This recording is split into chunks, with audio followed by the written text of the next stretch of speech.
بسم اللہ الرحمن الرحیم۔ شروع اللہ کے نام سے جو بڑا مہربان اور نہایت رحم والا ہے۔ 12ویں صدی عیسوی میں چنگیز خان کی قیادت میں صحرائے گوبی کے شمال سے خونخوار منگول بگولا اٹھا، جس نے صرف چند دہائیوں میں ہی دنیا کو اپنی لپیٹ میں لے لیا۔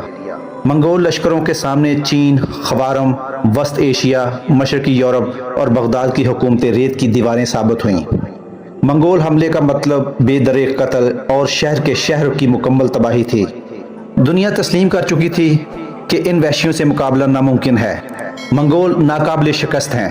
منگولوں نے اول خوارزم کی اینٹ سے اینٹ بجائی اور پھر 500 سال سے زائد قائم خلافت عباسیہ کو عبرتناک انجام سے دوچار کیا۔ منگولوں نے خوارزم میں کھوپڑیوں کے مینار بنائے تو بغداد میں اتنا خون بہایا کہ گلیوں میں کیچڑ اور تعفن کی وجہ سے عرصے تک چلنا ناممکن تھا۔ اس پرآشوب دور میں مسلمانوں کی حیثیت کٹی پتنگ کی سی تھی۔ مسلمان نفسیاتی طور پر کسی مقابلے کے قابل نظر نہ آتے تھے۔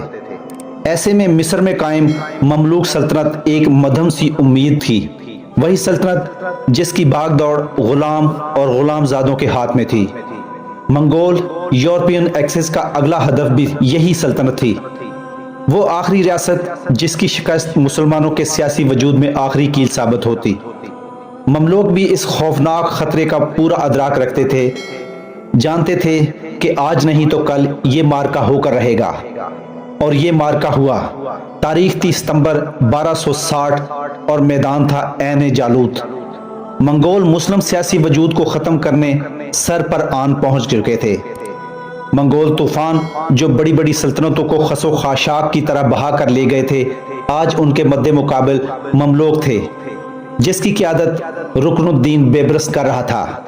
وہی بیبرس جو کبھی خود بھی فقط چند دینار کے عوض فروخت ہوا تھا۔ کم وسائل اور عددی کمتری کے باعث بیبرس کو یہ مارکا ہر حال میں جیتنا تھا۔ مسلمانوں کے سیاسی وجود کو قائم رکھنے کے لیے آخری سپاہی، آخری تیر اور آخری سانس تک لڑائی لڑنی تھی۔ طبل جنگ بجا، بدمست طاقت اور جنون کے درمیان گھمسان کا رن پڑا۔ طاقتور منگول جب اپنی تلوار چلاتے تھے تو ان کا وار روکنا مشکل ترین کام ہوتا تھا، لیکن آج جب مملوک وار روکتے تو تلواریں ٹکرانے سے چنگاریاں نکلتی، اور پھر جب جوابی وار کرتے تو منگولوں کے لیے روکنا مشکل ہو جاتا۔ منگولوں نے مملوکوں کو دہشت زدہ کرنے کی بھرپور کوشش کی، لیکن یہ وہ لشکر نہیں تھا جو مرعوب ہو جاتا۔ منگولوں نے کبھی ایسے جنونی لشکر کا سامنا نہیں کیا تھا۔ وہ پہلے پسپا ہوئے اور پھر انہونی ہوئی۔ منگول میدان چھوڑ کر بھاگ کھڑے ہوئے۔ مملوکوں نے انہیں گاجر مولی کی طرح کاٹ کر رکھ دیا۔ معاملہ یہاں تک پہنچا کہ بھاگتے منگولوں کو عام شہری آبادی نے بھی قتل کرنا شروع کر دیا۔ منگول ناقابل شکست ہیں، یہ وہم عین جالوت کے میدان میں ہمیشہ کے لیے دفن ہو گیا۔ غلاموں نے رکن الدین بیبرس کی قیادت میں مسلم سیاسی وجود کی جنگ جیت لی اور رہتی دنیا تک یہ اعزاز اپنے نام کر لیا۔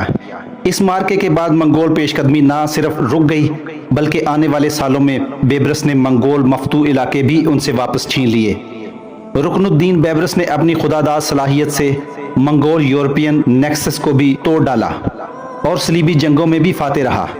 مسلم دنیا اپنے اس عظیم ہیرو کے متعلق بہت کم جانتی ہے، ایک ایسا ہیرو جس نے ان کے سیاسی وجود کی جنگ بڑی بے جگری سے لڑی، جس کی پشت پر کوئی قبیلہ بھی نہ تھا اور جو کبھی فقط چند دینار کے عوض بکا، لیکن جو مصائب کا مقابلہ کرنا جانتا تھا، جو ہمت نہیں ہارتا تھا اور جو امید کا دامن کبھی بھی نہیں چھوڑتا تھا۔ دوستو، ویڈیو اچھی لگی ہو تو چینل کو سبسکرائب کریں اور ویڈیو دوستوں کے ساتھ بھی شیئر کریں۔ اللہ تعالیٰ آپ کا حامی و ناصر ہو۔